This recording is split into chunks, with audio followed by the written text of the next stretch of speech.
जय श्री श्याम भक्तों। आज शनिवार के दिन हम शनि भगवान की कथा सुनेंगे और शनिवार के व्रत की विधि भी जानेंगे। इससे पहले हम भगवान का कुछ नाम ले लेते हैं। बोलिए शनिदेव भगवान की जय। श्री कृष्ण गोविंद हरि मुरारी, हे नाथ नारायण वासुदेवा। श्री कृष्ण गोविंद हरि मुरारी, हे नाथ नारायण वासुदेवा। इस दिन शनि की पूजा होती है। काला तिल, काले वस्त्र, तेल, उड़द शनि को बहुत प्रिय होते हैं, इसलिए इनके द्वारा शनि की पूजा करनी चाहिए। शनि की दशा को दूर करने के लिए यह व्रत भी किया जाता है। शनि का स्तोत्र का पाठ भी विशेष लाभदायक सिद्ध होता है। वैसे आप व्रत कर सके तो अच्छी बात है, नहीं कर सके तो कथा कहानी कह लेने से भी जो है शनि देव जी का प्रकोप कम हो जाता है। शनिवार की व्रत कथा अब हम सुनेंगे।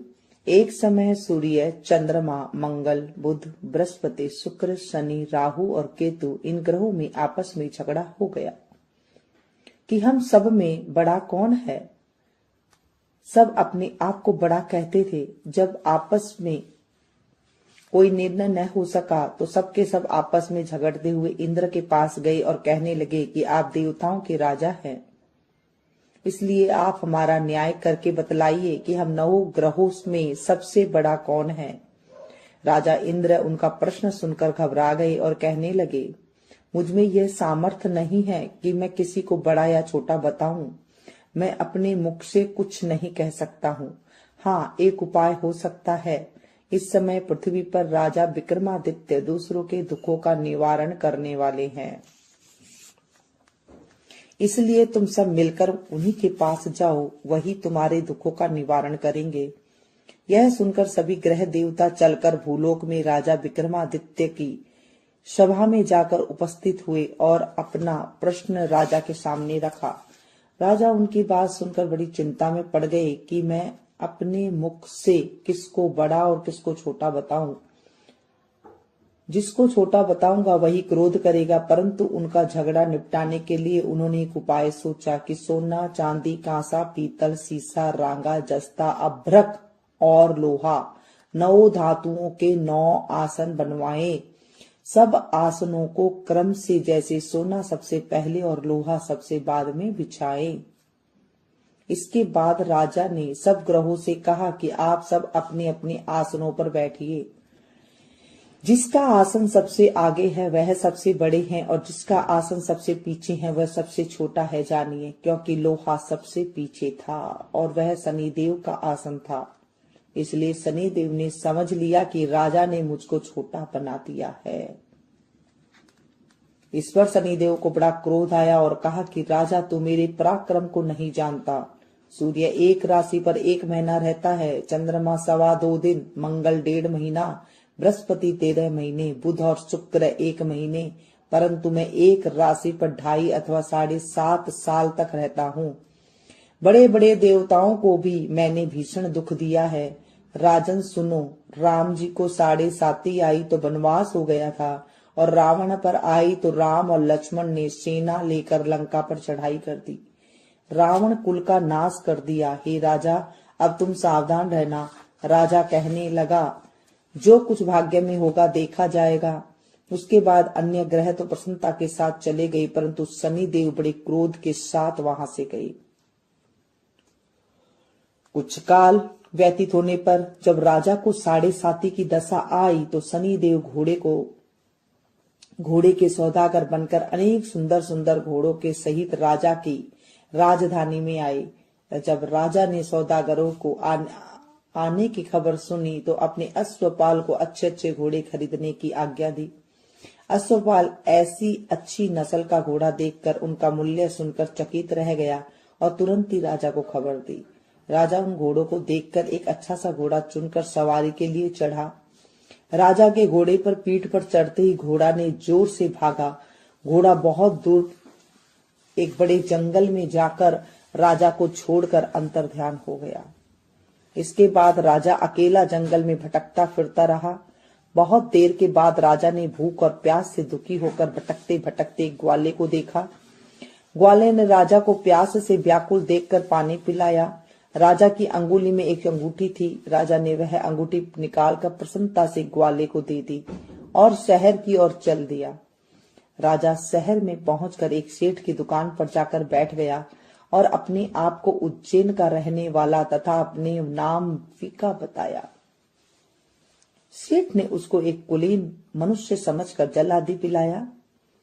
भाग्यवश उस दिन सेठ की दुकान पर बिक्री अधिक हुई। तब सेठ उसको भगवान पुरुष समझकर भोजन कराने के लिए अपने साथ ले गया। भोजन करते समय राजा ने आश्चर्य की बात देखी कि खूंटी पर हार लटक रहा था। वह खूंटी उस हार को निगल रही है। भोजन के बाद कमरे में आने पर जब सेठ को कमरे में हार न मिला तो सबने यह निश्चय किया कि सिवाय बीका के और कोई इस कमरे में नहीं था, अतः अवश्य ही उसी ने हार चोरी किया है। परंतु वीका ने कहा, हार मैंने नहीं लिया है। इस पर 5-7 आदमी इकट्ठे होकर उसको फौजदार के पास ले गए। फौजदार ने उसको राजा के सामने उपस्थित कर दिया और कहा, ये आदमी तो भला प्रतीत होता है, चोर मालूम नहीं होता है, परंतु सेठ का कहना है कि इसके सिवा और कोई घर में नहीं आया ही नहीं, अवश्य ही चोरी इसी ने की है। तब राजा ने आज्ञा दी कि इसके हाथ पैर काट कर चौरंगिया किया जाए। राजा की आज्ञा का तुरंत पालन किया गया और वीका के हाथ पैर काट दिए गए। इस प्रकार कुछ काल व्यतीत होने पर एक तेली उसको अपने घर ले गया और कोल्हू पर बिठा दिया।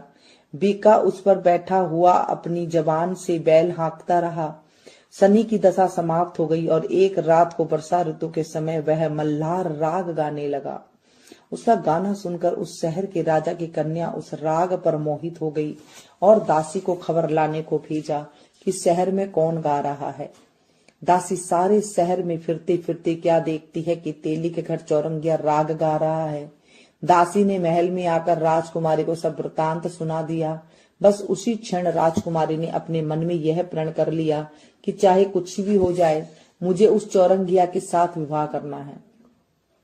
प्रातःकाल होते ही जब दासी ने राजकुमारी को जगाना चाहा तो राजकुमारी अनशन व्रत लेकर पड़ी रही। तब दासी ने रानी के पास जाकर राजकुमारी के न उठने का वृत्तांत कहा। रानी ने तुरंत ही वहां जाकर राजकुमारी को जगाया और उसके दुख का कारण पूछा तो राजकुमारी ने कहा, माँ, मैं यह प्रण कर लिया है कि तेली के घर में जो चौरंगिया है उसी के साथ विवाह करूंगा।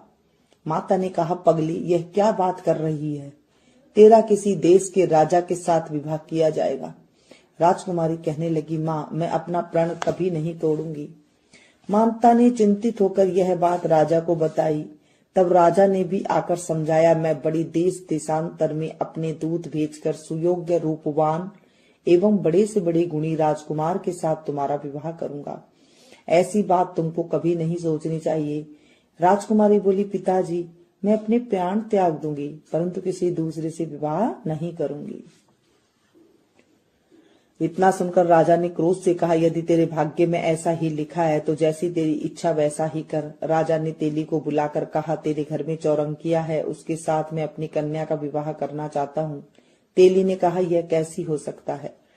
कहा आप हमारे राजा और कहा मैं नीच तेली। परंतु राजा ने कहा, भाग्य में लिखे कोई नहीं टाल सकता। अपने घर जाकर विवाह की तैयारी करो। राजा ने उसी क्षण तोरण और बंदरवार लगवाकर अपनी राजकुमारी का विवाह चौरंगिया विक्रमादित्य के साथ कर दिया। रात्रि को जब विक्रमादित्य और राजकुमारी महल में सोए तो आधी रात के समय शनिदेव विक्रमादित्य को सपने में दिया, राजा कहो, मुझको छोटा बतलाकर तुमने कितना दुख उठाया। राजा ने क्षमा मांगी। शनिदेव ने प्रसन्न होकर विक्रमादित्य को हाथ पैर दिए। तब राजा ने कहा, महाराज, मेरी प्रार्थना स्वीकार करे। जैसा दुख आपने मुझे दिया है ऐसा और किसी को न दे। शनिदेव ने कहा, तुम्हारी यह प्रार्थना स्वीकार है। जो मनुष्य मेरी कथा सुनेगा या कहेगा उसको मेरी दशा में कभी किसी प्रकार का दुख नहीं होगा, और जो नित्य ही मेरा ध्यान करेगा या चींटियों को आटा डालेगा उसके सब मनोरथ पूर्ण करूंगा। कथा कहानी कह ले या फिर कुत्ते को चुपड़ करके रोटी, तेल से चुपड़ करके रोटी दे दे। राजा का अगर शनि दशा लगती है तो हाथी का दान करे, उससे छोटे को लगता है तो घोड़े का दान करे, उससे छोटे को लगता है तो काले कुत्ते को तेल से चुपड़ कर रोटी दे दे, और उससे छोटे को लगी तो कथा कहानी कर ले। इससे भी शनि देव जो है उसके ऊपर कभी दुख नहीं देते हैं। इतना कहकर शनिदेव अपने धाम चले गए। राजकुमारी की आंख खुली और उसने राजा के हाथ पांव देखे तो उसे बड़ा आश्चर्य हुआ। उसको देखकर राजा ने अपना समस्त हाल कहा। मैं उज्जैन का राजा विक्रमादित्य हूँ। यह बात सुनकर राजकुमारी अत्यंत प्रसन्न हुई। प्रातःकाल राजकुमारी से उसकी सखिया ने पूछा तो उसने अपने पति का सारा वृत्तांत कह सुनाया। तब सबने प्रसन्नता प्रकट की और कहा कि ईश्वर ने आपकी मनोकामना पूर्ण कर दी। जब उस सेठ ने यह सुना तो विक्रमादित्य के पास आया और राजा विक्रमादित्य के पैरों में गिरकर क्षमा मांगने लगा। आप पर मैंने झूठी चोरी का इल्जाम लगाया है, अतः आप मुझको जो चाहे दंड दे। राजा ने कहा, मुझ पर शनिदेव का कोप था, इसी कारण यह सब दुख मुझको प्राप्त हुआ है। इसमें तुम्हारा कोई दोष नहीं है। तुम अपने घर जाकर अपना कार्य करो। सेठ बोला, मुझे तभी शांति मिलेगी जब आप मेरे घर चलकर प्रीतिपूर्वक भोजन करेंगे। राजा ने कहा, जैसी आपकी मर्जी हो वैसे ही करे। सेठ ने अपने घर जाकर अनेक प्रकार के सुंदर भोजन बनवाए और राजा विक्रमादित्य को प्रतिभोज दिया। जिस समय वह भोजन कर रही थी, एक अत्यंत आश्चर्य की बात सबको दिखाई दी। जो खूंटी पर पहले हार निकल गई थी, अब वह हार उगल रही है। जब भोजन समाप्त हो गया तो सेठ ने हाथ जोड़कर बहुत सारी मोहरे राजा को भेंट की और कहा, मेरे श्री कमरी नाम की एक कन्या है, उसका परिग्रहण आप करें। इसके बाद सेठ ने अपनी कन्या का विवाह राजा के साथ कर दिया और बहुत सा धन दहेज देकर आदि दिया। इस प्रकार कुछ दिन वहां निवास करने के बाद विक्रमादित्य ने शहर के राजा से कहा, अब मेरी इच्छा उज्जैन जाने की है। फिर कुछ दिन बाद विदा लेकर राजकुमारी मनभावनी सेठ की कन्या श्री कंवरी तथा अनेक दास दासियां रथ और पालकियों से इस विक्रमादित्य उज्जैन की तरफ चले। जब शहर के निकट पहुंचे और पूर्ववासियों ने राजा के आने का संवाद सुना तो समस्त उज्जैन की प्रजा अगवानी के लिए आई। तब बड़ी प्रसन्नता से राजा अपने महल में पधारे। सारे शहर में बहुत बड़ा महोत्सव मनाया गया और रात्रि को दीपमाला की गई। दूसरे दिन राजा ने शहर में यह घोषणा करवाई, शनि देवता सब ग्रहों में सर्वोपरि है। मैंने इनको छोटा बताया था, इसलिए मुझको यह दुख प्राप्त हुआ। इसी कारण सारे शहर में शनि देव की पूजा और कथा होने लगी। राजा और प्रजा अनेक प्रकार के सुख भोगते रहे। जो कोई शनिदेव की इस कथा को पढ़ता है या सुनता है, उसके शनिदेव की कृपा से सब दुख दूर हो जाते हैं। शनिवार की कथा को व्रत के दिन अवश्य पढ़ना चाहिए। बोलिए शनिदेव महाराज की जय।